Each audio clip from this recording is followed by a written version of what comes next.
தூக்கு தண்டனை கொடுத்துறாங்க. முதல் கொலையில அதான் ஃபர்ஸ்ட் அவர் பண்றது, அதுக்கே அவருக்கு தூக்கு தண்டனை கொடுத்துறாங்க. இவருக்கு போட்டியா இருந்தது பார்த்தீங்கன்னா ஒன்று தோட்டம் சேகர்ன்னு சொல்லுவாங்க. இப்போ கூட இந்த ஆம்ஸ்டாங் கொலையில் வந்து மலர்கொடின்னு சொல்லிட்டு கைது பண்ணியிருக்காங்க. அவருடைய கணவர் தான் தோட்டம் சேகர். தண்டனையை வந்து குறைக்கிறதுக்கு அவர் குடும்ப கட்டுப்பாடு பண்ணிக்கிட்டு தான் தண்டனை குறைச்சிட்டு வெளியே வராது. சிறையிலே இவர் கடுமையாக தாக்கப்பட்டதுக்கு ஒரு சம்பவம் இருக்கு. கைதிகளாலேயா இல்லை சிறைத்துறை அதிகாரிகள் 94-95 வாக்கில் எல்டிடி சிறையில் இருந்தாங்க. விடுதலை புலிகள் அவங்க தப்பிச்சு போயிடுறாங்க. 9 பேர் தப்பிச்சு போயிடுறாங்க. எல்டிடி எஸ்கேப்புக்கும் வீரமணிக்கு என்ன சம்பவம்?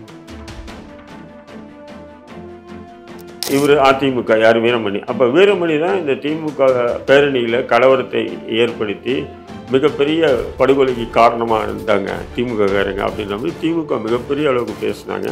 இந்த ஃப்ளேவருக்கு எதிர்ப்பு தெரிவித்து மீனவ குப்பலை ஒருங்கிணைச்சதுக்காகத்தான் அதிமுக இவரை கொன்றது. இது இன்ஸ்பெக்டர் கூப்பிட்றான்னு தான் கூப்பிட்டு வந்து பைக்காண்ட நிப்பாட்டு டப்புன்னு சுட்டுட்டு பைக்கில் ஏறி ஓடிட்டாங்க. இதுதான் இவங்களுடைய என்கவுண்டர். இது எப்படி என்கவுண்டர்ன்றது? இது கொலை தான் சொல்லணும். வீரமணி கொல்லப்படுறதுக்கு முக்கிய மூல காரணம் நவரச நாயகன் கார்த்திக் தான் அப்படின்றது.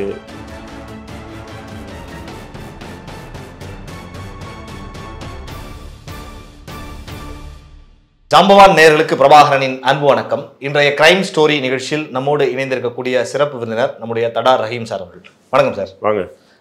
நிறைய கிரைம் சம்பவங்கள் குறித்து பேசிக்கிட்டு இருக்கோம். அதில் இன்னைக்கு நாம் பேசக்கூடிய ஒரு நபர் அப்படிங்கிறவர் அயோத்தி குப்பம் வீரமணி.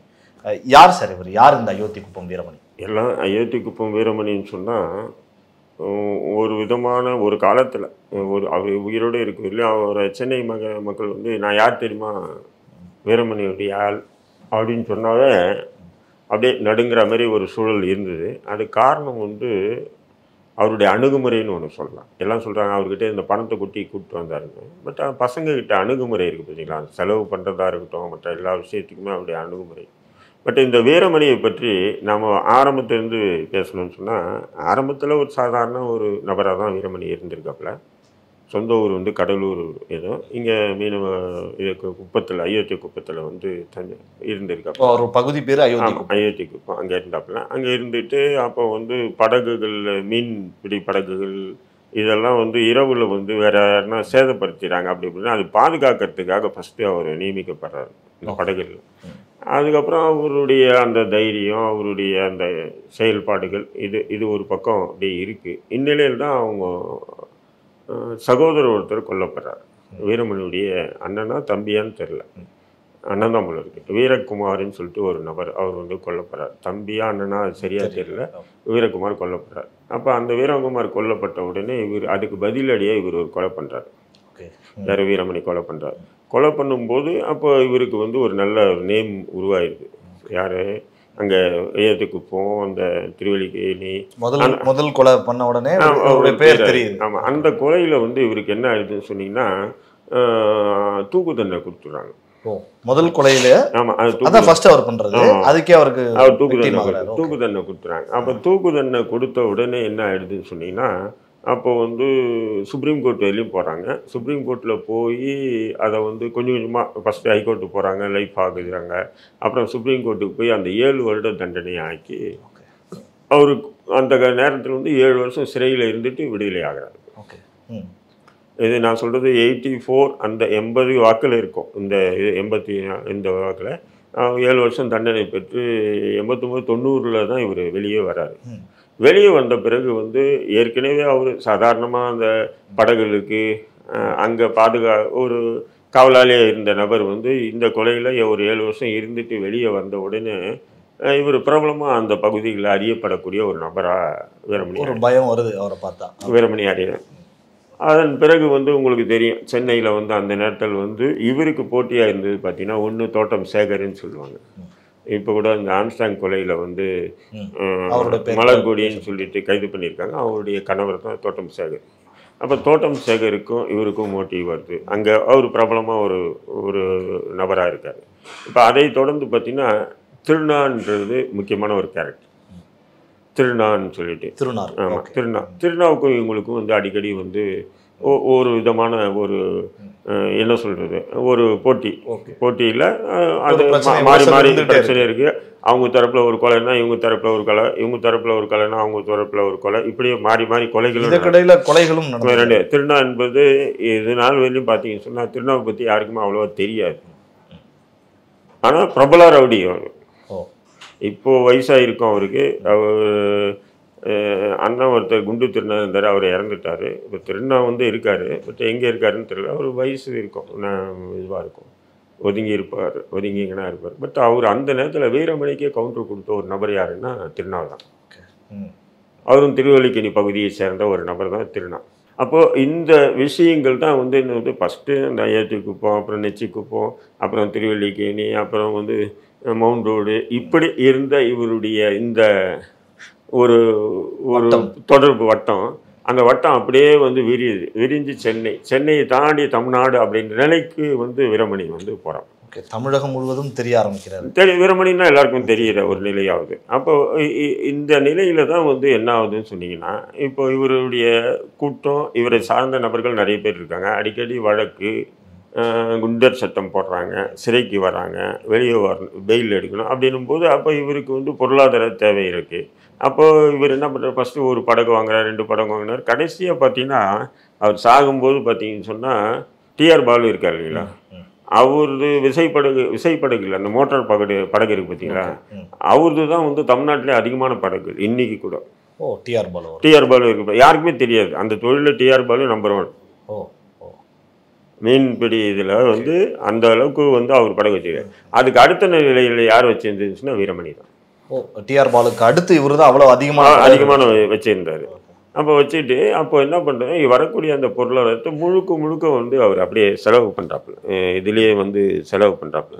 அது செலவு பண்ணும்போது அந்த காலகட்டத்தில் வந்து எப்படின்னு சொன்னால் குடும்ப கட்டுப்பாடு பண்ணாங்கன்னு சொன்னால் தண்டனையெல்லாம் குறைப்பாங்க. அப்போ அவர் கொடுத்த அந்த 7 ஆண்டு தண்டனையை வந்து குறைக்கிறதுக்கு அவர் குடும்ப கட்டுப்பாடு பண்ணிக்கிட்டு தான் தண்டனை குறைச்சிட்டு வெளியே வராரு. இது ஒரு இந்த விஷயத்தில் ஒரு ட்விஸ்ட். ஏன்னா அவர் குழந்தைங்க இல்லை, அது காரணம் வந்து அவர் குடும்ப கட்டுப்பாடு அந்த நேரத்தில் அப்படி இருந்தது. இப்போல்லாம் அப்படி பண்ணுறதில்ல. அந்த நேரத்தில் தண்டனை பெற்ற கைதிகள் குடும்ப கட்டுப்பாடு பண்ணிட்டாங்கன்னு சொன்னால் அவங்களுக்கு வந்து தண்டனை குறைப்பு வரும். அந்த மாதிரி அவர் தண்டனை குறைச்சி தான் அவர் வெளியே வராரு. பெரும்பாலும் யாருக்குமே அதிகமாக தெரிய வாய்ப்பு இல்லை இந்த விஷயங்கள். அவர் வெளியே வர்றதுக்கு காரணம் அந்த குடும்ப கட்டுப்பாடு உண்டு. அப்போ வந்து இவரை வந்து இவருடைய தொழிலை வந்து அதிகரிக்க. அப்போ வந்து பார்த்தீங்கன்னு சொன்னால் சிறைக்குள்ளே வந்தாருன்னா கூட, இப்போ நாங்கள்லாம் வந்து அந்த தடாவில் இருந்தோம். அப்போ தடாவில் இருக்கும்போது இவர் வருவார். சரி, நம்ம ஒரு போராட்ட சிந்தனையோடு வந்தவங்க, இவங்களாம் ரவுடி பசங்க அப்படின்னு பார்க்கும்போது வந்து கேட்பார், என்ன வேணும். இப்போ எல்டிடி இருப்பாங்க, அவங்க ஒரு செக்யூரிட்டி ஒன்றில், எல்டிடி எதுனா தேவையா கேளுங்க, தம்பிக்கிட்ட கேளுங்க, நாங்கள் தரோம். சிறைக்குள்ள. அப்போ நாங்கள் அதிகமாக கேட்குறது என்னென்னா, இந்த கேரம் போர்டு, டிவி, இந்த விஷயங்கள் தான் எங்களுக்கு தேவைப்படும். உதாரணத்துக்கு நீண்ட காலமாக நாங்கள் சிறையில் இருக்கோம். அப்போ இவர் வந்தாருன்னா டிவி, கேரம் போர்டுன்னு சொன்னால் அதுவும் வந்து டோர்னமெண்ட் கேரம் போர்டு வாங்கி கொடுப்பாப்புல. எங்களுக்கு வந்து டிவி, எங்கள் பிளாக்கு டிவி வாங்கி கொடுத்துருக்காரு, டோர்னமெண்ட் கேரம் போர்டு வாங்கி கொடுத்துருக்காரு, செஸ் போர்டு வாங்கி கொடுத்துருக்காரு. சென்னை படத்தில் வரும்ல அந்த மாதிரி இருக்கு. அந்த மாதிரி தான். ஏன்னா எங்களுக்கு பொழுதுபோக்குறதுக்காக வாலிபால் இதை வாங்கி கொடுப்பா. இதெல்லாம் வந்து வீரமணி வந்தார்னா நாங்கள் கேட்காமலே செய்வாப்புல, என்ன வேணும் ஏது வேணும் செஞ்சு கொடுக்கும். அவர் கேட்டார்னா அந்த அளவுக்கு இன்ஃப்ளூயன்ஸ் இருந்தது சிறைக்குள்ள. சிறைத்துறையை பொறுத்தவரைக்கும் அந்த நேரத்தில் எப்படின்னு சொன்னீங்கன்னா, இவர் வந்துட்டாருன்னு சொன்னால் டெய்லி ஜெயிலருக்கு 1000 ரூபாய், சூப்பரண்டுக்கு 2000 ரூபாய், அடிஷ்னலுக்கு 1000 ரூபாய், இப்படி கணக்கு போட்டு வாட்டருக்கு வந்து பார்த்தீங்கன்னா 200 ரூபாய் டெய்லி. அதாவது இந்த பிளாக்கு இன்னைக்கு வந்து நம்ம தங்கி இருக்கிற பிளாக்கு டியூட்டி பார்ப்போம், அவருக்கு 200 300 கொடுக்குறது பெரிய விஷயம் இல்லை. அந்த நேரத்தில் 60 பேர் 70 பேர் டியூட்டி பார்ப்பாங்க. அந்த 70 பேரை வந்து இவருடைய ரூமுக்கு வந்து 200 ரூபாய் வாங்கிட்டு தான் போவாங்க. 100 ரூபாய் 200 ரூபாய் வாங்கிட்டு போவாங்க. நான் சொல்கிறேன் 90 வாக்கில் 90 வாக்கில் வாங்கிட்டு போவோம். அதுமாதிரி ஜெயிலருக்கு 1000 ரூபாய் கொடுத்துருவாரு. அப்போது இவருக்கு வந்து என்ன ஆகுனா, இந்த மனு வந்தாங்கன்னா ஃப்ரீயாக காலையில் மனு வந்தாங்கன்னா சாயங்காலம் வந்து பேசிட்டு இருப்பார். அவ்வளோ கூட்டமும் வரும். அவரை பார்க்க நிறைய பேர் வருவாங்க, கூட்டங்கள். அரசியல்வாதிகள் வருவாங்க, தனிநபர்கள் வருவாங்க, அந்த பகுதியை சேர்ந்தவங்க வருவாங்க. இப்படி வந்து ஜெயிலுக்குள்ளே இருந்த வீரமணி அப்படி வந்து கூட்டம் வந்துக்கிட்டே இருக்கும், பார்த்துட்டே இருப்பாங்க. அப்போது இவருடைய அந்த சிறை வந்து பார்த்தீங்கன்னு சொன்னால் ரொம்ப ஜாலியாக இருப்பார். பட் இவ்வளோ இருந்தும் கூட அந்த ஜெயிலுக்குள்ளே வந்து வீரமணி வந்து மோசமான முறையில் தாக்கப்படுறாரு. ஓ. அப்போது இவர்கிட்ட காசு வாங்காத வாட்டர் யாரும் இருக்க மாட்டாங்க, இவர்கிட்ட காசு வாங்காத சிறைத்துறை அதிகாரிகள் யாரும் இருக்க மாட்டாங்க. அப்படி இருக்கும்போது சிறையிலே இவர் கடுமையாக தாக்கப்பட்டதுக்கு ஒரு சம்பவம் இருக்கு. கைதிகளாலேயா இல்லை சிறைத்துறை அதிகாரிகள்? சிறைத்துறை அதிகாரிகள். அதிகாரிகள். அது என்னன்னு சொன்னீங்கன்னா 94 95 வாக்கில் எல்டிடி சிறையில் இருந்தாங்க விடுதலை புலிகள். அவங்க தப்பிச்சு போயிடுறாங்க, 9 பேர் தப்பிச்சு போயிடுறாங்க. இப்போ தப்பிச்சு போன உடனே வந்து சிறைத்துறை என்ன பண்ணுதுன்னு சொன்னால், எப்பவுமே சிறைத்துறை வந்து ஒரு காரணம், ஏதாவது ஒரு காரணம் கிடைச்சாங்கன்னா அப்போ அந்த நிர்வாகத்துக்கு எதிராக யார் யார் செயல்படுறாங்களோ அவங்களெல்லாம் போட்டு அடின்னு அடிப்பானுங்க. அப்போ அந்த நேரத்தில் வந்து பார்த்தீங்கன்னு சொன்னால் நான் வேலுன்னு ஒரு நக்சல்பாரி அமைப்பை சேர்ந்தவர், அப்புறம் நல்லரசுன்னு சொல்லி தமிழ்நாடு விடுதலை படையை சேர்ந்தவர், அப்புறம் ஆட்டோ சங்கருடைய தம்பி மோகன் இருக்காப்புல இல்லை மோகன்னு, இவங்களெல்லாம் வந்து கடுமையாக தாக்கினாங்க. இப்போது எங்களை தாக்குறாங்க, நாங்கள் நிர்வாகத்துக்கு எதிராக செயல்பட்டுட்டு இருக்கோம். அதனால் வந்து இந்த நேரம் எல்டிடிஎஸ்கேப்பை பயன்படுத்திட்டு அவங்களும் ஹை செக்யூரிட்டி பிளாக்கில் இருந்தாங்க, பக்கத்தில் இருந்து இவங்க தகவல் சொல்லலையே அப்படின்னு ஆத்திரத்தில் நம்மளை தாக்குறாங்கன்னு சொல்லி லாஜிக்காக நம்ம ஏற்றுக்கலான்னு வைங்க. இப்போது ஆட்டோ சங்கருடைய தம்பி ஆட்டோ மோகனை தாக்க வேண்டிய அவசியம் என்ன? ஏன்னு சொன்னால் ஆட்டோ சங்கருடைய தம்பி என்னன்னு சொன்னால் பெட்டிஷன் எழுதுறதுல மன்னன். அப்போ சிறைக்குள்ளே ஏதாவது பிரச்சனைனா பெட்டிஷன் அடிச்சுட்டே இருப்பாப்புல.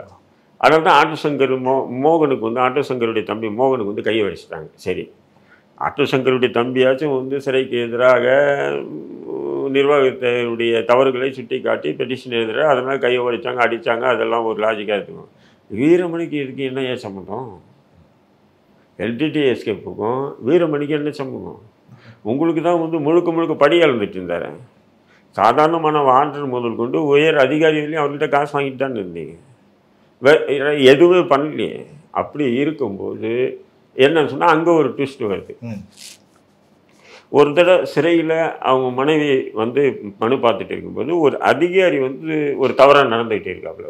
ஒரு அசிஸ்டன்ட் ஜெயிலர், அந்த நேரத்தில் அசிஸ்டன்ட் ஜெயிலர் வீரமணியுடைய மனைவி மனுக்கு வரும்போது அசிஸ்டன்ட் ஜெயிலர் தவறாக நடந்துகிட்டு இருக்காப்புல. அப்போ தவறாக நடந்துட்டாருன்றதுக்காக அப்போ இவர் வந்து அசிஸ்டன்ட் ஜெயிலர் கூட சண்டை போட்டிருக்காப்புல. என்ன தேவையில்லாமல் பண்ணிகிட்டு இருக்க, இதெல்லாம் பண்ணணும், அப்புறம் தலை இருக்காது அப்படின்னு சொல்லிட்டு பேசணும். எப்போ நடந்த விஷயம் அதை கரம் வச்சுக்கிட்டு எல்லாம் ஹெல்மெட் போட்டு தானே அடிக்கிறாங்க. யார் அடித்தாங்கன்னே தெரியாது. ஹெல்மெட் போட்டு 100 பேர் வந்து அடிக்கிறாங்கன்னு போது என்ன பண்ண முடியும்? அப்போது வந்து பார்த்தீங்கன்னா வீரமணியை பிரித்து எடுத்தாங்க. அப்போது நான்லாம் வந்து டாய்லெட் உட்காரத்துக்கே பார்த்தீங்கன்னா ஒரு 3 மாதம் ஆயிடுச்சு. பெட்டெக்ஸ் எல்லாம் பிரித்து அப்படியே உட்கார அந்தளவுக்கு அடித்தாங்க. எல்டிடிக்கு எங்களுக்கு சம்மந்தம் இல்லை, ஆனால் நாங்கள் தடா வழக்கில் இருக்கோம், அவங்களும் தடா வழக்கில் இருக்காங்க. அதனால் பக்கத்தில் இருக்கிற பிளாக்கில் என்ன நடக்குதுன்னு தெரியாமல் இருக்காது இவங்களுக்கு. பெரும்பாலும் அங்கே தப்பிச்சு போகும்போது இவங்ககிட்ட துப்பாக்கி உட்பட நிறைய ஆயுதங்கள் அவங்க வச்சுருந்தாங்க. இதெல்லாம் வந்து லோக்கல் மேனுன்னா நான் மட்டும்தான், சென்னையில் உள்ள நபர். அப்போ இவன் மூலிமா தான் அதை வாங்கி கொடுத்துருப்பாங்கன்ற மாதிரி ஒரு கற்பனை நிலையில் வந்து எங்களெல்லாம் அடிச்சது அந்த நேரத்தில். நம்ம உண்மை அப்படி இல்லை. எல்டிடியை பொறுத்தவரையிலும் பார்த்தீங்கன்னு சொன்னால் அவங்க வந்து என்ன செய்ய போகிறாங்கன்னு பக்கத்துல தெரியாது. இத்தனைக்கும் சாயங்காலம் 6 மணி வரையும் நாங்கள்லாம் வாலிபால் விளையாடுறோம், செஸ் விளையாடுறோம். அப்போ கூட இன்றைக்கி 7 மணிக்கு நாங்கள் தப்பிச்சு போகிறோன்னு ஒரு வாரத்தை சொல்லலை. ஒரு கால் அந்த நேரத்தில் அவங்க சொல்லியிருந்தாங்கன்னா நிறைய பயிலுக்கு நம்ம பசங்களும் தப்பிச்சு போயிருப்பாங்க. ஆனால் அந்த மாதிரி தகவல் எதுவும் அந்த அளவுக்கு அவங்க ரகசியமாக வச்சு தப்பிச்சு போனாங்க. பட் அதுக்கும் வீரமணிக்கு என்ன தொடர்பு இருக்குன்னு பார்த்தா ஒன்றுமே இல்லை. பட் எப்போவும் நடந்த ஒரு நிகழ்வு வந்து அந்த இடத்துல வந்து இதுவாகிட்டு அடி பிரித்து எடுத்தானுங்க அவரை. பாவம், ரொம்ப கடுமையான தாக்குதலுக்கு ஆளானார். இது ஏன் சொல்கிறேன்னா, சிறை நிர்வாகம் மட்டும் எப்போவுமே ஒரு காரணம் வச்சுக்கிட்டே நீங்கள் வந்து 100 பேர்கிட்ட எதிரியாக வேண்டாம். ஒரு அதிகாரிக்கிட்ட நீங்கள் வந்து ஏதாவது ஒரு விரக்தியில் பேசிட்டீங்கன்னு வச்சுக்கலாம், அவன் கரம் வச்சுக்கிட்டே இருப்பான். எதுனா ஒரு நேரம் கிடைக்கும்போது அவன் பழியை அவன் தீர்த்துக்க நினைப்பான். அந்த மாதிரி பழி தீர்த்துக்கப்பட்டவர் தான் வீரமணி சிறைக்குள்ள. அப்போது சிறைக்குள்ளே அப்படி வந்து ஒரு நபர் நல்ல. இப்போ பெரும்பாலும் எனக்கு என்னன்னு சொன்னீங்கன்னா அவருடைய கேரக்டர் எனக்கு வந்து கொஞ்சம் பிடிக்காது. கேரக்டர் அவர் எனக்கு பிடிக்காது. என்னன்னு சொன்னால் தொட்டியாண்ட நிர்வாணமாக நின்றுட்டு பசங்க ஒரு மாடை குளிப்பாட்டுற மாதிரி குளிப்பாட்டுவாங்க. இதெல்லாம் எங்களுக்கு வந்து அருவருக்கத்தக்க ஒரு செயலாக இருக்கும். எப்படின்னு சொன்னால் அவங்க பிளாக்கில் தண்ணி இருக்காது. அப்போ என்ன பண்ணுவோம், பாய் நான் குளிக்க வரேன் பாயின்னுவார். குளிங்கன்னு சொல்லிட்டு இவர் இப்படி குளிச்சார்னா அது நாங்கள்லாம் வந்து அப்போ சொல்லிட்டு இந்த மாதிரி விஷயங்கள்லாம் இங்கெல்லாம் பண்ணக்கூடாது. நீங்கள் படம் ஜட்டியோ இல்லை உள்ளாடையை கட்டிட்டு நீங்கள் குளிக்கிறதா குளிங்க. இப்படி நீங்கள் நிர்வாணமாக குளிக்கிற மாதிரி இருந்தால் எங்கள் பிளாக் வராதிங்கன்னு சொல்லிட்டு நாங்கள் சொல்லிட்டோம். அப்போது அதேமாரி எல்டிடின்னு சொல்லிட்டாங்க. இதெல்லாம் வந்து எனக்கு வந்து எங்களுக்கு பிடிக்காத விஷயங்கள். மற்ற கேரக்டர்லாம் பார்த்தீங்கன்னு சொன்னால் சூப்பர். அதேமாரி அந்த நேரத்துலலாம் சிறையில் வந்து மீனெல்லாம் அனுமதிப்பாங்க. அதான் அதிகாரிகளை செட்டப் பண்ணி மீன் வாங்க. அப்போ இவர் வாங்கும்போது எங்களுக்கு வாங்கி கொடுப்பாரு.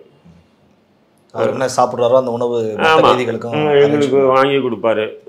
வரும்போது அவர் எங்களுக்கு மீன் வரும். அப்போ மீனெல்லாம் எங்களுக்கு வந்து ரொம்ப ஒரு எப்படின்னு சொன்னீங்கன்னா ஒரு அமிர்தம் மாரி. அது பெரிய விஷயம். சிறைக்குள்ள இன்னைக்கு எல்லாமே கிடைக்குது. இன்னைக்கும் கிடைக்கிறது இல்லை. அந்த நேரத்தில் சொல்கிறேன். அது மீன் கறியோட கூட வாங்கிடுவோம். கறி A கிளாஸுக்கு கறி இருக்குது வாரத்துக்கு 3 நாள். ஆனால் மீனெல்லாம் கிடைக்காது. பட் இவர் என்ன பண்ணுவார், எப்படியாவது இறக்கி கொடுப்பாரு. அப்போ இந்த மாதிரி நல்ல ஒரு நபர் வந்து பழகிறதுல வந்து பார்த்தீங்கன்னு சொன்னால் இந்த வீரமணி மோசமானவன் அப்படி வந்து பழகும்போது ஒன்றுமே தெரியாது. இவ்வளவு கொலைகள் பண்ணியிருக்காரு. நம்ம என்னதான் அதை பண்ணாலும் என்ன காரணம் இந்த கொலைகளுக்கெல்லாம்? ஒன்லி மோட்டிவ் எதில்? பிஸ்னஸில் மோட்டிவா? என்ன விஷயத்தில் இவருக்கு? அதாங்க இந்த உங்களுக்கு நான் பல தடவை நான் பேசும்போது சொல்கிறேன், எவனோ பிறக்கும்போது ரவுடியாக பிறக்கிறது, சந்தர்ப்ப சூழல் தான் அவனை ரவுடியாக மாற்றுது. புரியுதுங்களா? இப்போ அதேமாரி தான் வீரமணி வந்து பிறக்கும்போது ரவுடியாக பிறந்தார். ஏதோ ஒரு பொழப்பு. அந்த கடற்கரையில் நின்று அந்த படகுகளை காவல் காக்கணும். காவல் காக்கும் போது அங்கே கொடுக்குற காசு, அப்போ அங்கே வரக்கூடிய சண்டைகள், அந்த சண்டைகளில் வந்து ஒரு கட்டம் போது விரக்தியின் உச்சத்துக்கு போய் சண்டை போடுறது. அப்போது தன் கூட இருந்த தன்னுடைய சகோதரன் அண்ணனா தம்பி, அதாவது வீரகுமார்னு சொல்லுவாங்க, அண்ணனா தம்பியா சரியாக தெரியல, அவர் வந்து கொல்லப்படுறாரு. அப்போ அதுலேருந்து தான் ஸ்டார்ட் ஆகுது ஒரு இழப்பு வந்ததுலேருந்து. ஆமாம், அது எப்போவுமே அது நேச்சுரல் தானேங்க அது. அப்போ அந்த மாதிரி தான் வந்து உருவாக்குறாங்க ரவுடி. அதை உருவாக்குறதுல காவல்துறையினுடைய பங்களிப்பு மிக முக்கியமானது. ஏன் சொன்னீங்கன்னா, இப்போ ஒரு வழக்கில் வந்து ஏதோ என் தம்பி அடித்தான், நான் அவனை அடிச்சிட்டேன், அவன் செத்துட்டான், நான் ஜெயிலுக்கு போயிட்டு வெளியே வரேன்னு சொன்னால், அப்போ என்னையை வந்து என்ன பண்ணுறாங்க, HS முதல்ல சேர்ப்பாங்க, கண்காணிக்கிறேன்னுவாங்க. காலையிலையும் சாயங்காலம் வந்து வீட்டில் வந்து டார்ச்சர் பண்ணுவாங்க. அடிக்கடி போலீஸ் இன்ஸ்பெக்டருக்கு கூப்பிட்றாரு வான்னுவாங்க, இன்ஸ்பெக்டர் AC கூப்பிட்றாருன்னுவாங்க, DC கூப்பிட்றாரு, இப்படி கூப்பிட்டுட்டே இருப்பாங்க. ஒரு கட்டத்துக்கு மேலே வந்து என்ன பண்ணுவோம்னு சொன்னால், ஐயோ இங்கே இருந்தால் நம்மளை வாழ விட மாட்டாங்க, ஓடிடுவோம்னு சொல்லி ஓடுவோம். ஓடும்போது நம்ம தனி மனிதனாக ஓட முடியாது. ஏன்னா நம்ம கொலை பண்ணியிருக்கிறது ஒரு பிரபல நபர். அப்போ அவன் வந்து நம்மளை கொண்டுடுவான். அப்படிங்கும்போது நமக்கு ஒரு 10 பேர் தேவை. நம்ம உயிர் பழிச்சிக்கணும்னா ஒரு 5-10 பேர் தேவை. இப்போ அந்த 5-10 பேர் வைக்கணும்னு சொன்னால், கூட வச்சுக்கணும்னு சொன்னால் நமக்கு பொருளாதாரம் தேவை. எப்படி வருது பாருங்க. இந்த மாதிரி ஒன்றும் அப்படி ஆட் ஆகிட்டு. அப்போ அந்த பொருளாதாரம் உதவி பண்ணுறது பல அரசியல் தலைவர்கள் மற்றும் 2ஆம் நம்பர் 3ஆம் நம்பர் பிஸ்னஸ் பண்ணுறவன் பொருளாதார உதவி பண்ணுவான். அவன் சும்மா பண்ண மாட்டான், எனக்கு இதை செய்ய அதை செய்யணுவான். அதுக்காக செய்யக்கூடிய விஷயங்கள், அதை தொடர்ந்து நடக்கக்கூடிய கொலைகள் தான் எல்லாமே. அதுக்கப்புறம் அவனை வந்து ஹிட் லிஸ்ட்டில் சேர்த்துருவாங்க ரவுடியை. போலீஸ் வந்து அவன் வெளியே வந்தானா, வீட்டில் கிடக்கிறானா, வேறு எதுனா வழக்கு இருந்ததுன்னா அவனுக்கு வழக்கு போடுவோம். இல்லைன்னா டச் பண்ணாமல் விட்டுட்டாங்கனாவே பெரும்பாலான ரவுடிகள் ஆகாமல் தடுக்கலாம். இது என்னுடைய பார்வை. ஏன்னா இவங்க விரட்டிகிட்டே போகும்போது அவன் என்ன பண்ணுவான், ஒரு இடத்து தஞ்சத்துக்கு அவங்க சொல்லக்கூடிய வேலை செய்யணும், அவங்க செய்யக்கூடிய வேலைகளை செய்யும்போது அப்போ அப்படியே 1க்கு 2 கொலை, 2க்கு 3 கொலை, 3க்கு 4 கொலை. அதன் பிறகு சில கொலைகள் நடக்கும். இவங்களுக்கு தொடர்பே இல்லைன்னா கூட இவரை A1 போட்டு இவங்க ஆளுங்க பண்ணாங்கன்னு சொல்லி அது வந்து கிடைக்கலன்னா கூட போட்டு அது சமூகத்து மத்தியில் அவர் வந்து மிகப்பெரிய ஒரு ரவுடி மாரி காட்டிடுவாங்க. இப்போ அந்த மாதிரி உருவாக்கப்பட்ட ஒரு நபர் தான் வீரமணி. அப்போ இவருடைய இது பார்த்தீங்கன்னா தமிழ்நாடு முழுக்க வந்து இவருக்கு வந்து நல்ல ஒரு தொடர்பு, அது இயற்கையாக வரும் இல்லைங்களா. அரசியல்லாம் சொன்னீங்க, அரசியல்வாதிகளாம் அதுதான் தொடர்பு இப்படியே இருக்குது. அப்போ அந்த நேரத்தில் வந்து பார்த்தீங்கன்னு சொன்னால் கடற்கரை ஓரமாக வந்து இல்லை அதுக்கு முன்னாடி வந்து பார்த்தீங்கன்னா 2001 நினைக்கிறேன், 2001 சரியாக தெரியல. அந்த நேரத்தில் திமுக வந்து ஆனால் வீரமணியை பொறுத்தவரையும் அதிமுக தன்னுடைய கையிலேயே பச்சை குத்திட்டு இருப்பார். அதிமுக அப்போது அதிமுக ஆட்சியில் திமுக வந்து மிகப்பெரிய பேரணி நடத்துகிறாங்க. அந்த பேரணி வந்து கடல் பீச் ஓரம் நடக்குது. அந்த பேரணியில் மிகப்பெரிய கலவரம் வெடிக்குது. அந்த கலவரம் வெடிக்கும்போது அதில் வெட்டுக்குத்தெல்லாம் நடக்குது. அந்த வெட்டுக்குத்தில் திமுகவை சேர்ந்த முக்கியமான நபர்கள் 11 பேர் கொல்லப்பட்டதாக நீங்கள் பார்க்கலாம். பழைய செய்தி 2001 அந்த சரியாக தெரியல, அந்த வருடங்கள் தேதியெல்லாம் சரியாக தெரியல. அப்போ வந்து முத்துக்கருப்பன் என்பவர் தான் கமிஷனராக இருக்கார்.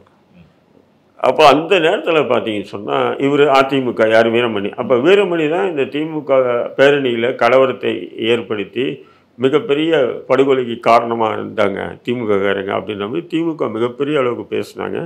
அப்போ முத்துக்கருப்பன் வந்து அதிமுக நபர் என்றாகவும் வீரமணி கிட்ட சொல்லி இந்த கலவரத்தை திட்டமிட்டு உருவாக்குனாங்க அப்படின்னு பேசப்பட்ட திமுக பேசப்பட்டது. அப்போ அந்த ஊர்வலத்தில் பார்த்தீங்கன்னா அப்போல்லாம் இப்போ திமுகலாம் பார்த்தீங்கன்னா பழைய திமுக நீங்கள் பார்த்தீங்கன்னு சொன்னால் ஜெயலலிதாலாம் வந்து ஊர்வலத்தை கடுமையாக அசிங்கமாக பேசுவாங்க. உங்களுக்கு தெரியும் பழைய திமுக ஒருமையிலே பேசி அசிங்கமாக பேச அப்படி பேசும்போது தான் இந்த ஊர் மக்களுக்கும் அவங்களுக்கும் ஒரு பிரச்சனை. அதை ஏன்னா அயோத்தி குப்பம் வழியாக தான் போகணும் அது அந்த ஊர்வலம் போகும்போது வாக்குவாதத்தின் எதிர்வழி கலவரத்தின் எதிர்வழியாக வந்து என்ன பண்ணுறாங்க ஒரு 10-12 பேர் கொல்லப்படுறாங்க. அதெல்லாம் 2 தரப்புலையும் நடக்குது. அந்த நேரத்தில் மிகப்பெரிய அரசியலாக பேசப்பட்டது. அந்த கமிஷனர் வந்து அதிமுகவுடைய ஆள் அவர் வீரமணிக்கு சொல்லி தான் வீரமணி நடந்தது. ஆனால் அந்த கலவரம் நடந்த ஒரு 2-3 நாள்லேயே அவரை கைது பண்ணுறாங்க, குண்டர் சட்டமும் போடுறாங்க, வீரமணியை கைது பண்ணுறாங்க. அதிமுகவாக இருந்தாலும் ஆளுங்கட்சி அதிமுக தான். அப்போ வந்து நடவடிக்கை எடுக்கிறாங்க. அப்போ அப்படியே விட்டுட்டு இது வந்து எப்படின்னா அதிமுக முத்திரை அவர் மீது குத்தப்பட்டது. அந்த நேரத்தில் வந்து பார்த்தீங்கன்னு சொன்னால் அதே நேரத்தில் வந்து சிங்கப்பூர் ஒரு நிறுவனம் வந்து தமிழ்நாட்டில் வந்து ஒரு எப்படின்னு சொன்னால் இங்கே பீச்சில் இருந்து கடலூர் வெளியும் வந்து பார்த்தீங்கன்னா பாண்டிச்சேரி வெளியும் கடற்கரை ஓரமாக ஒரு திட்டம் வந்து அமல்படுத்தினேன். ரோடு ஃப்ளைஓவர் மாரி போடுற மாதிரி எப்படி மும்பையில் அந்த ஃப்ளைஓவர் கடலில் இருக்குது. அப்போ கடல் அந்த இது ஓரமாக போடணும் மாதிரி அந்த நேரத்தில் ஏதோ ஒன்று பாஸ் பண்ணாங்க. அதுக்கு வந்து பார்த்திங்கன்னா மீனவர்கள் குப்பங்கள் கடுமையான எதிர்ப்பு தெரிவித்தாங்க. ஆயிரக்கணக்கான மக்கள் ஒன்று திரண்டு அந்த எதிர்ப்பை வந்து பதிய வச்சாங்க. அதிமுக அரசுக்கு எதிராக இந்த திட்டத்தை கைவிடணும், இதனால் மீனவ குப்பங்கள் ஏன்னு சொன்னால் முழுக்க போகுது இல்லைங்களா. இங்கேருந்து வாணிச்சேரி வெளியின்னு போனால் முழுக்க மீனவ குப்பம் வந்து இதாகும், இது வாழ்வாதாரம். அப்போ அந்த கூட்டத்துக்கு தலைமை தாங்கியது வீரமணி. அந்த கூட்டத்துக்கு தலைமை தாங்கியது யாருன்னா வீரமணி. அது பிரம்மாண்டமான ஒரு கூட்டம் போடுறாங்க. அப்படி இருக்கும்போது இது ஏன் இதை சொல்கிறேன்னு சொன்னீங்கன்னா அவர் திமுக ஊர்வலத்தை கலவரம் செய்யப்பட்ட வழக்கில் வந்து வீரமணி தான் ஏவன் அக்யூஸ், அவரை கைது பண்ணுறாங்க. இதெல்லாம் ஒன்றா வருது பாருங்கள். ஒன்று இப்போது இந்த ஃப்ளைஓவர் போடுறதுக்காக வந்து மீனவ குப்பங்கள் எல்லாம் ஒன்று சேர்ந்து இவருடைய வீரமணி தலைமையிலேயே வந்து எதிர்ப்பு தெரிவிக்கிறார். இது 2 சப்ஜெக்ட். இது ஏன்னு சொன்னால் கடைசியாக ட்விஸ்டிங் சொல்கிறாங்க.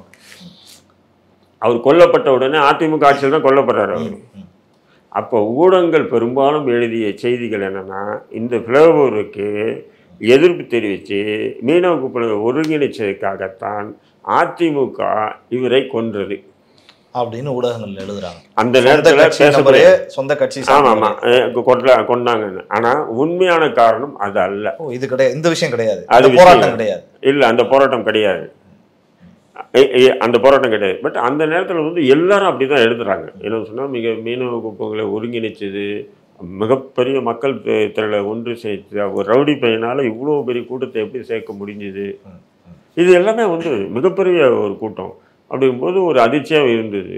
அப்போ அதிமுக வந்து திட்டமிட்டு வந்து வீரமணியை வந்து போட்டு தள்ளிச்சு, அரசியல் சக்தியை உருவாகிறாருன்ட்டு அப்படின்னு. ஆனால் உண்மையான காரணம் பிறகு என்னன்னு சொன்னீங்கன்னா எப்பவுமே வந்து இப்போ அந்த நேரத்தில் நம்ம வீரமணி கூட இல்லை, நம்ம அப்போ ஜெயிலில் தான் இருக்கோம்.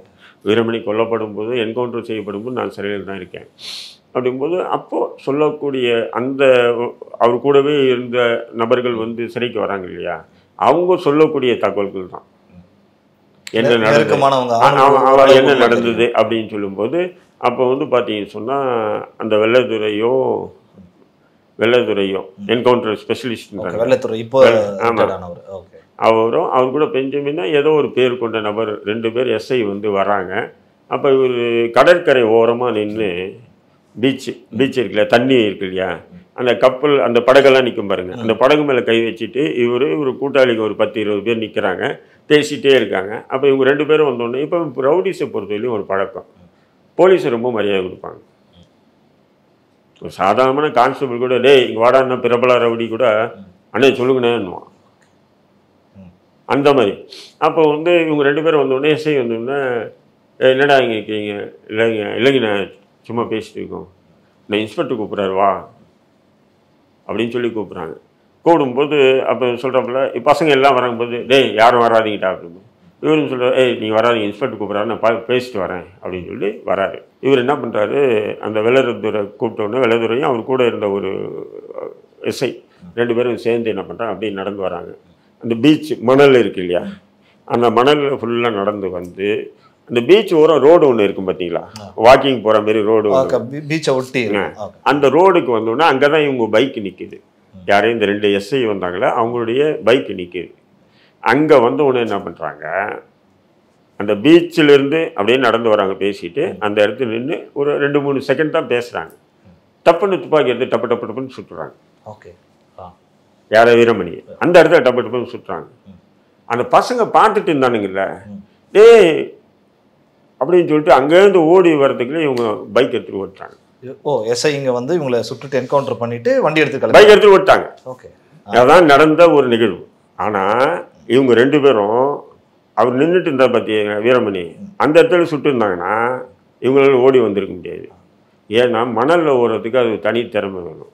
சாதாரணமாக மணலில் ஓடாத ரோட்டில் ஓடினவங்க மணலில் ஓட முடியாது, சிக்கும் கால். அப்போ இவங்க என்ன பண்ணுறாங்கன்னா அந்த மணல் தாண்டி கரைக்கு வந்து நைஸாக பேசிட்டு வந்து இன்ஸ்பெக்டர் கூப்பிட்றான்னு தான் கூப்பிட்டு வந்து பைக்காண்ட நிப்பாட்டு டப்பு டப்புன்னு சுட்டுட்டு பைக்கில் ஏறி ஓடிட்டாங்க. இதுதான் இவங்களுடைய என்கவுண்டர். இது எப்படி என்கவுண்டர்ன்றது, இது கொலை தான் சொல்லணும். தப்பிச்சுலாம் ஓடலை, அவர் தப்பிச்சு ஓடி சுட்டுருந்தாருன்னா அது நம்ம என்கவுண்டர். அதெல்லாம் தப்பிச்சு ஓடினாரு. அவங்க வந்து அவங்க ஆளுங்க வந்தாங்க, வெட்ட வந்தாங்க. ஃபைலில் வந்து காப்பியில் இதான் இருக்குது, தப்பிச்சு ஓடினாரு சுட்டாரு. இல்லை தப்பிச்சு ஓடினாரு இல்லை, காவல்துறை விசாரணைக்கு செல்லும்போது விசாரணைக்கு குறுக்கீடு செய்து விசாரணைக்கு ஒத்துழைப்பு கொடுக்காமல் அவரை வந்து அவருடைய கூட்டாளிகளுடன் வந்து அறிவால் வெட்டுக்கத்தியால் வந்து தாக்க வந்ததாகவும் அதிலிருந்து உயிர் தப்பிக்க வந்து இவர்கள் சுட்டதாகவும் இப்படி தான் கதை வசனம் திரைக்கதை எல்லாம் நாடகம்லாம் எழுதப்படும். ஆனால் உண்மையிலே என்ன சொன்னேன், இன்ஸ்பெக்டர் கூப்பிட்றாருன்னு சொல்லும்போது வாங்க சார் அப்படின்னு சொல்லிட்டு போகிறாப்புல போயிட்டு இருக்கும்போது கொஞ்சம் தூரம் அந்த மணல் கரையை தாண்டவுடனே அங்கே வச்சு என்கவுண்டர் போட்டு போயிடுறாங்க. இதுதான் நடக்குது. அப்போ இந்த நிகழ்வு நான் வந்து அங்கே நின்று பார்த்தேன்னா இல்லை, நான் ஜெயிலில் இருக்கேன். பட் அந்த வழக்கு சம்மந்தமாக அப்போ போலீஸ் என்ன பண்ணுது, அவருடைய ஆதரவாளர் முக்கியமான நபர்கள்லாம் கைது பண்ணி உள்ளே போடுறாங்க இல்லையா, அவங்க ஜெயிலுக்குள்ளே வரும்போது என்னையா நடந்தது அவங்க சொன்ன தகவல்கள் தான் இது எல்லாமே. ஓகே, இப்போ தகவல் தான். சரி, அதிமுக பச்சை குத்திட்டு இருக்காரு, அதிமுகவுக்காக வந்து திமுக ஊர்வலத்தையே கலவரம் செய்த நபர் அப்படிங்கும்போது இவர் எப்படி என்கவுண்டர் அதிமுக ஆட்சியில் கொல்லப்பட்டார் அப்படின்ற ஒரு கேள்வி இருக்குது. இதுக்கு பல ஊடகங்கள் சொல்லக்கூடிய விஷயங்கள் என்னென்னா, அந்த மீனவர் குப்பத்தை ஒருங்கிணைச்சாரு, அந்த ஒரு திட்டத்தை வந்து தடுத்தாரு அப்படி அப்படின்றார். ஆனால் உண்மை காரணம் பார்த்தீங்கன்னா அது இல்லை. உண்மை காரணம் என்னன்னு பார்த்தீங்கன்னா, நம்மளாம் நவரச நாயகன் சொல்லிக்குவோம். ஒரு நேரத்தில் மிக பிரபலமான நடிகர் அவர் கார்த்திக் அவர்கள், நவரச நாயகன். அவர் வந்து ஒரு திருமணம் பண்ணியிருந்தார். அவர் திருமணம் பண்ணிவிட்டு இன்னொரு சகோதரியும் திருமணம் பண்ணிக்கிட்டதா நியூஸ் வந்தது, உங்களுக்கு தெரியும். இப்போ அவருடைய 3வது சகோதரி ஒருத்தி வந்து பயந்துக்கிட்டு என்ன பண்ணா, என்னடா இது 2 எப்போவுமே பார்த்தீங்கன்னா அவங்க அதாவது கார்த்திக், அதாவது நவரச நாயகன் கார்த்திக்குடைய மாமனார் மாமியார் வந்து பெரிய லெவலில் உள்ள நபர்கள், அவங்க நல்ல வசதி எல்லாமே உள்ள நபர்களாம். அப்போ ஒரு பொண்ணையே கல்யாணம் பண்ணிட்டு இன்னொரு பொண்ணையும் கல்யாணம் பண்ணிட்டானே அப்படி இந்த விரக்தி இருக்கும் இல்லைங்களா. அப்படிங்கும்போது 3வது ஒரு பொண்ணு வந்து அது லண்டன்லேயே எங்கேயும் படிக்க வச்சுருந்தாங்க, அதையும் போய் ஒரு கரெக்ட் பண்ணிட்டதான் யார், கார்த்திக் அப்ரோச் பண்ணுறாரு. ஏன்னா கார்த்திகை பற்றி பெரும்பாலான சினிமா துறையில் சொல்லக்கூடியனா பொம்பளை விஷயத்தில் ரொம்ப வீக்குன்னு சொல்லி கேள்விப்பட்டிருக்கோம். அன்றைய காலகட்டத்தில் எல்லாருமே பேசக்கூடிய ஒரு விஷயம். அதாவது சின்ன நடிகையிலேருந்து இளம் நடிகையிலேருந்து வயசான நடிகைகளையும் விடமாட்டார் அப்படின்ற மாதிரி தகவல் தான் நம்ம கூட இருந்ததில்லை பார்த்ததில்லைன்னு வைங்க. அப்படி இருக்கும்போது அந்த நேரத்தில் 2 சகோதரிகளை திருமணம் பண்ணது ஊடகங்களே வந்து செய்தி. ஆனால் இந்த ஊடகங்களில் வராத ஒரு தகவல் என்ன சொன்னால், 3வது ஒரு சகோதரி இருந்து அதையே ஒரு என்ன பண்ணியிருக்காரு, கல்யாணம் பண்ணுறதுக்கு திட்டம் போட்டு கூப்பிட்டு வந்ததாகவும் அதை தடுக்கிறதுக்காக கார்த்திக்குடைய மாமனார் தரப்பில் யார் குடும்பமோ யார் தரப்பில் வந்து வீரமணி கிட்ட வந்து ஒரு தொகையை கொடுத்து இது எப்படியாவது தடுக்கணும்னு சொல்லும்போது அப்போ வந்து வீரமணி வந்து சினி ஃபீல்ட்லேயே கொஞ்சம் இன்வால்வ் ஆகியிருந்தாப்புல. அப்போ என்ன பண்ணுறாரு, வீரமணி வந்து கார்த்திகை வந்து தூக்கி கப்பலில் போட்டு கடலில் கூப்பிட்டு போய் இங்கேருந்து தூக்கி உன்னை கடலில் போட்டோன்னு சொன்னால் எந்த கேஸ் இல்லை, எனக்கு உன்னை யாரும் தேடவும் மாட்டாங்க, என்ன முடிஞ்சிச்சு, உங்களுக்கு முறையாக நீ அந்த பெண்ணை கல்யாணம் பண்ணக்கூடாது அப்படின்னு செம்ம மிரட்டு பண்ணிட்டு கடலில் எடுத்து விடுறாரு. கரையிலேருந்து வந்துடுறாப்பில் யார், கார்த்திக் வந்துடுறாப்பில். வந்துட்ட பிறகு கார்த்திக் போய் அன்றைய முதல்வர் ஜெயலலிதாவையும் சசிகலாவையும் சந்தித்து அழுதுறான், கதறி இதேமாரி நடந்தது அப்படிங்கும்போது அது ஜெயலலிதாவுக்கு வந்து ரொம்ப, ஏன்னா ஜெயலலிதா வந்து கார்த்திக் குடும்பத்துக்கு கூட இந்த அவங்க அப்பா முத்துக்குமார் முத்துராமன் அவங்க தந்தை முத்துராமனும் ஜெயலலிதாவும் ரொம்ப நெருக்கம் அப்படிங்கும்போது அவருடைய மகனே ஒரு ரவுடி இப்படி பண்ணானா அப்படின்றது தான் மனசில் நிற்கும். அப்படின்போது உடனே வந்து முடிச்சு விடுங்க, நம்ம கட்சிக்காரன் அதை விட பரவாயில்ல அப்படின்னு சொல்லிட்டு தான்.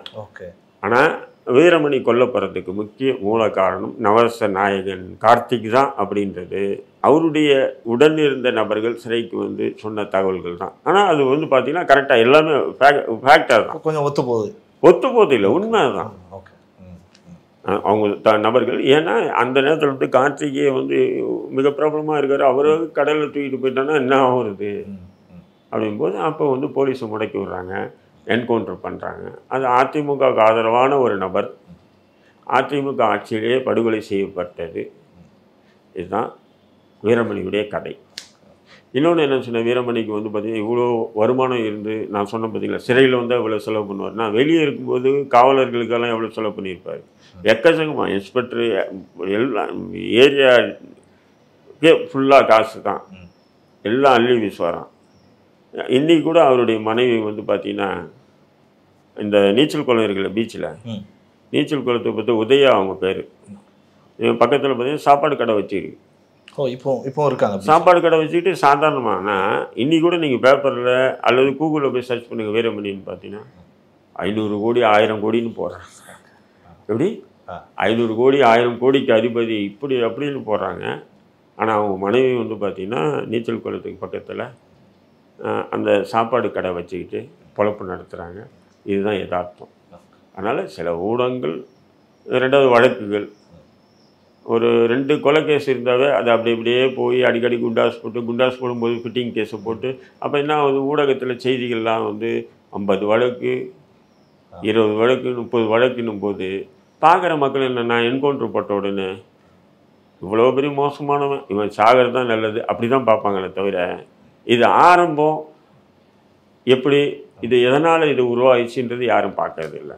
மக்கள் கூட்டம்லாம் அவர் பின்னாடி வந்துச்சுங்களா, அது எப்படி இந்த மாதிரி இருக்கிறப்ப இவ்வளவு கொலைகள் செய்யறாங்க? அதான் நான் சொல்கிறேனுங்க, அவர் சம்பாதிச்ச காசை ஒரு சிறைக்கு வந்து அவ்வளோ செலவு பண்ணுவாப்புல, வெளியே இருந்த ஸ்டேஷனுக்கு வாட்டருக்கு போலீஸுக்கு ஃபுல்லாக காசு செலவு பண்ணுறாருன்னா இப்போ மக்களுக்கும் எவ்வளோ செலவு பண்ணியிருப்பான்றது நம்ம நினச்சி பார்க்க முடியாது இல்லையா.